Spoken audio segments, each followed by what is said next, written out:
ધોરણ 3 ગણિત 6 સપ્ટેમ્બર 2024ના રોજ લેવાયેલી એકમ કસોટી છે એ પ્રશ્નપત્રનું સોલ્યુશન અહીં આગળ કરવામાં આવે છે. પ્રશ્ન 1 છે, નીચે આપેલા ચિત્રમાં જે તૂટક રેખાઓ દોરેલ છે તે ચિત્રનો અડધો ભાગ દર્પણમાં બરાબર તેના જેવો જ દેખાય છે કે નહીં? હા કે નામાં જવાબ લખવાનો છે. તો પહેલું છે આકૃતિ ત્રિકોણની, અને આ ત્રિકોણની આમ વચ આમ તૂટક રેખા દોરી. મતલબ કે અહીં આગળ દર્પણનો એક ભાગ મૂકીએ આપણે, એનો ટુકડાને ગોઠવણ કરીએ તો આ ભાગ જેવો દેખાય એવો અંદર સામે દેખાશે કે નહીં? તો આ જે છે વચ્ચે વચ બરાબર બે ભાગ કરે છે એટલે હા એ દેખાશે. પછી આ નળાકાર છે, નળાકારની અંદર જો વચ્ચે આમ હોત તો દેખાતું એના જેવું, પરંતુ આમ ત્રાસી લીટી છે, આમ ત્રાસી આપેલી છે એટલે કે નહીં દેખાય, એટલા માટે ના જવાબ છે. આ પછી લંબચોરસની અંદર બીજો લંબચોરસ નાનો છે, આ રીતે એને પણ તમે જુઓ તો આમ વચ્ચોવચ આડી લીટી વચ્ચેથી છે એટલે આના જેવો જ ભાગ આ બાજુ દેખાશે એટલે કે હા. ત્યાર પછી આ છે, આની અંદર પણ એવું જ છે, ચોરસના એક મોટો ચોરસ અને બહારની સાઈડ બીજો નાનો ચોરસ છે અને વચ્ચેથી જ બે ભાગ થાય છે, એટલા માટે અહીં આગળ જો દર્પણ ગોઠવવામાં આવે તો આ બાજુ જેવો ભાગ છે એવો આ બાજુનો દેખાશે એટલે કે જવાબ હા આવશે.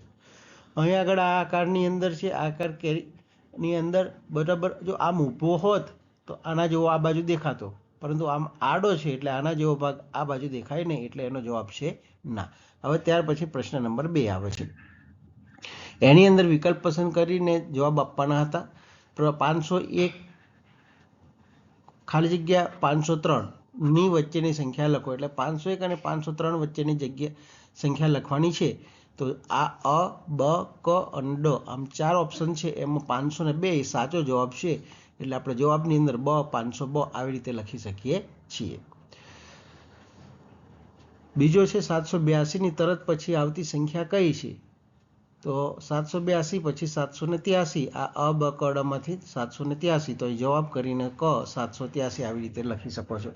તમારે એવું જરૂરી નથી કે આ વિકલ્પો બધા અંદર લખવા, વિકલ્પ ના લખો અને ડાયરેક્ટ જવાબ ક 783 આવું લખી દો તો ચાલે. ત્યાર પછી ત્રીજો છે 800ની તરત પહેલા આવતી સંખ્યા કઈ? તો 800ની તરત પહેલા આવતી આ વિકલ્પોમાંથી જવાબ શોધ્યો તો 799 છે, તો જવાબ ક 799. 4 નંબર છે 899 પછી ખાલી જગ્યા 901ની વચ્ચેની સંખ્યા લખો. એટલે 899 અને 901ની વચ્ચેની સંખ્યા થાય છે 900. તો આ વિકલ્પમાંથી આપણે 900 જવાબ એનો મળ્યો છે, એટલે આગળ જવાબ બ છે, એટલે વિકલ્પ બ છે, એટલે જવાબમાં બ લખી અને 900 લખીશું. ત્યાર પછી પાંચમો છે 599 તરત પછી આવતી સંખ્યા લખો. તો 599 પછી શું આવે? તો 600. તો 600 ક્યાં છે વિકલ્પમાં? તો ડ વિકલ્પ છે, તો ડ વિકલ્પમાં 600 છે, એટલે જવાબ આપણો ડ 600. પછી છઠ્ઠો છે 499 ખાલી જગ્યા 501 વચ્ચેની સંખ્યા લખવાની છે. 499 501 વચ્ચેની, તો 501 વચ્ચેની સંખ્યા છે, તો જવાબ થાય અ વિકલ્પ છે, એટલે અવિકલ્પ અને 500 જવાબ આ રીતે પ્રશ્ન બીજો લખવાનો છે. ત્યાર પછી પ્રશ્ન નંબર 3 છે, યોગ્ય વિકલ્પ પસંદ કરો. એની અંદર પણ સંખ્યાઓ આપેલી છે, વિકલ્પો છે 991, 199, 919 ને ચડતા ક્રમમાં ગોઠવવાના છે. તો અહીં આગળથી ચડતા ક્રમમાં ગોઠવવા એટલે કે સૌથી પહેલાં નાની સંખ્યા આવે.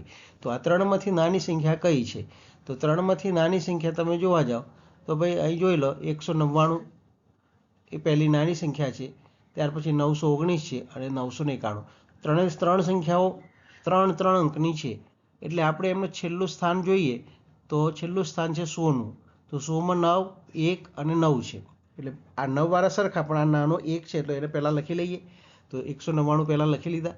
ત્યાર પછી 919 ને 991, તો બીજું સ્થાન દશકનું જોઈએ તો અહીં 9 છે અને અહીં 1 છે, એટલે કે આ સંખ્યા નાની થઈ, એટલે 919 લખીએ અને છેલ્લે વધ્યા એ 991. આ રીતે ચડતા ક્રમમાં ગોઠવવાના છે. તો ચડતો ક્રમ ગોઠવવાની સમજ આપી. બીજાની અંદર પણ આ જ રીતે અહીં આગળથી આપણે લખવાનું હતું. અહીં મારો જવાબ ખોટો લખાઈ ગયેલો છે. આ જવાબની અંદર તમે ઉપરના દાખલાનો જ વિકલ્પ મારાથી લખાઈ ગયો છે, ક વિકલ્પ છે, પરંતુ આ જવાબ ખોટો છે, એટલે તમારે આ જવાબ સમજી અને આ જવાબ કરવાનો છે. એટલે આ જવાબ અહીં આગળ લખી દેવાનો છે, 223, 232 અને 322. આ જવાબ લખવા માટે અહીં આગળ હું લખતો નથી, તમે આ જવાબ જે છે એ જવાબ અહીંથી જોઈ અને અહીં આગળ લખી લેજો. ત્યાર પછી 334, 434, 343ને ઉતરતા ક્રમમાં લખવાના છે. તો ઉતરતા ક્રમની અંદર આ ઉપર જે ચડતો ક્રમ કર્યો એનાથી વિરુદ્ધ દિશ કરવાનો. તો તો સૌથી પહેલી મોટી સંખ્યા લખવાની, અને મોટી સંખ્યા લખીએ ત્યારે આમાંથી જોવાની મોટી કઈ, તો બધી 3 અંકની સંખ્યાઓ છે. તો ચલો 100નું સ્થાન જોઈ લઈએ, 3, 4 ને 3. તો 3 વાળા 2 સ્થાન છે, એટલે તો દશકનું જોવું પડે. આમાં 3 છે ને આમાં 4, તો 334 એ નાની સંખ્યા, તો 334 પહેલા વિકલ્પમાં અહીં છે એટલે અહીંથી આ 334. ત્યાર પછી બીજી 343 આવશે, અને છેલ્લે 4 છે 100માં એટલે 434, એટલે આ જે બ જવાબ છે એ બ અહીં આગળ લખવાનો છે. ત્યાર પછી 565, 655 અને 556ને ઉતરતા ક્રમમાં ગોઠવવાના છે. એને ઉતરતા ક્રમમાં ગોઠવીએ છીએ ત્યારે પણ આ જ ઉપર જે જોયું મોટી સંખ્યા પહેલી, તો 556, 565 અને 655 અહીં આગળ ઉતરતો ક્રમ છે, એટલે ઉતરતા ક્રમમાં સૌથી પહેલાં મોટી સંખ્યા આવે. સોરી, અહીં આગળ પણ જવાબની અંદર થોડી મિસ્ટેક છે, એટલે આપણો જવાબ આ પણ છે એ કેવો છે, થોડો ખોટો છે. એટલે કે 556 એ નાની સંખ્યા થઈ ગઈ, આપણે ચડતો ક્રમ લખાઈ ગયો છે, હકીકતમાં ઊંધું લખવાનું છે. એટલે આપણો જવાબ કયો થશે, તો અહીં આગળ આપણો જવાબ જોઈએ તો 655 મોટી છે. ત્યાર પછી 565 આવશે, 655, 565, એટલે આપણો જવાબ ડ આવશે. કયો આવશે? ડ. તો આ જવાબ અહીં આગળ કરવાનો છે. તો અહીં આગળ લખી દેવાના છે 655. આ રીતે તમે અહીં લખી દેજો.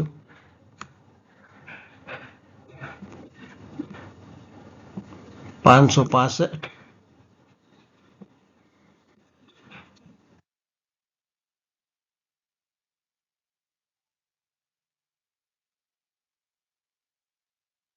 અને છેલ્લે 556 લખવાના છે.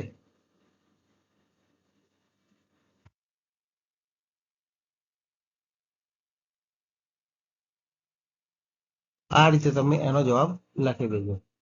ત્યાર પછી આપણે પ્રશ્ન નંબર 4 આવશે. પ્રશ્ન નંબર 4 ની અંદર તમે જુઓ તો પહેલું પણ 62માંથી 15, 62માં 15 ઉમેરતા શું મળે, તો 62માં 15 ઉમેરીએ તો આ બેનો સરવાળો કરો તો 77 મળે. અહીં જવાબ છે ક, તો ક 77 એવી રીતે લખી દેજો. 55માં કઈ સંખ્યા ઉમેરતા 91 મળે, તો 55માં 36 ઉમેરીએ તો ભાઈ 91 મળે. કેવી રીતે ખબર પડે ગણવું હોય, તો 91 ઓછા 55 કરો એટલે આનો જવાબ મળી જાય. તો આ બ વિકલ્પ છે, તો બ લખ્યો. ત્યાર પછી 4બમાં સરવાળાના દાખલા છે, તો આ તો સીધો દાખલો 5 ને 1 6, 2 ને 2 4, 3 ને 1 4 થઈ ગયું. હવે આની અંદર 8 ને 8 16 6, વિધિ પડી 1, 5 ને 1 6 ને 3 9, 6 ને 2 8, આ રીતે 896. આની અંદર 8 ને 1 9, 6 ને 6 12 ને 1 13, 0 3, વિધિ પડી 1, 5 ને 1 6 ને 1 7, આ રીતે 739 જવાબ મળે. પ્રશ્ન નંબર 5 જોઈએ તો એમાં પણ 45માંથી 12 બાદ કરતા શું મળે, 45 ઓછા 12 કરો તો 33 મળે. તો બ વિકલ્પ છે, તો બ 33 જવાબ આવે. 80માંથી કઈ સંખ્યા બાદ કરતા 62 મળે, તો 80માંથી શું બાદ કરવાનું, તો 62 મળે. તો 80માંથી 18 બાદ કરીએ તો 62 મળે. આવી રીતે તમે 80માંથી 62 પણ ડાયરેક્ટ બાદ કરી તો આ 18 જવાબ મળશે. તો તમને આ રીતે પણ ગણી શકો, એટલે 18 બ વિકલ્પ છે એ જવાબ આવશે. ત્યાર પછી બાદબાકી કરવાની છે. 6માંથી 4 જાય તો 2, 5માંથી 1 જાય તો 4, 4માંથી 2 જાય તો 2. સાદી બાદબાકી છે. અહીં આગળ જોઈએ તો 5માંથી 6 નહીં જાય, એટલા માટે દશક લઈશું. તો બાજુમાં શૂન એકડો છે, તો એની ઉપર શૂન મૂકીશું, એને ચેકી નાખીશું. અહીં 10, 10 ને 5 15, 15માંથી 6 જાય તો 9, શૂનમાંથી શૂન જાય તો શૂન, અને 6માંથી 5 જાય તો 1. ત્યાર પછી 3માંથી 1 જાય તો 2, શૂનમાંથી 3 ન જાય એટલે અહીંથી 9 ઉપરથી દશક લઈશું, 9ને ચેકીને ઉપર 8 કરીશું. અહીં આગળ 10 લાવીશું, 10માંથી 3 જાય તો 7, 8માંથી 5 જાય તો 3. બાળ દોસ્તો, આવી જ બીજી એકમ કસોટીના જવાબો મેળવવા હોય તો મારી ચેનલને લાઇક અને સબસ્ક્રાઇબ જરૂર કરજો. બીજા મિત્રોને શેર કરજો. તમને પરીક્ષા વખતે પણ આવા વિડીયો જોતા રહેજો, એટલે તમને સરળતાથી બીજા વિડીયોની અંદરથી અભ્યાસની અંદર મદદરૂપ બનશે.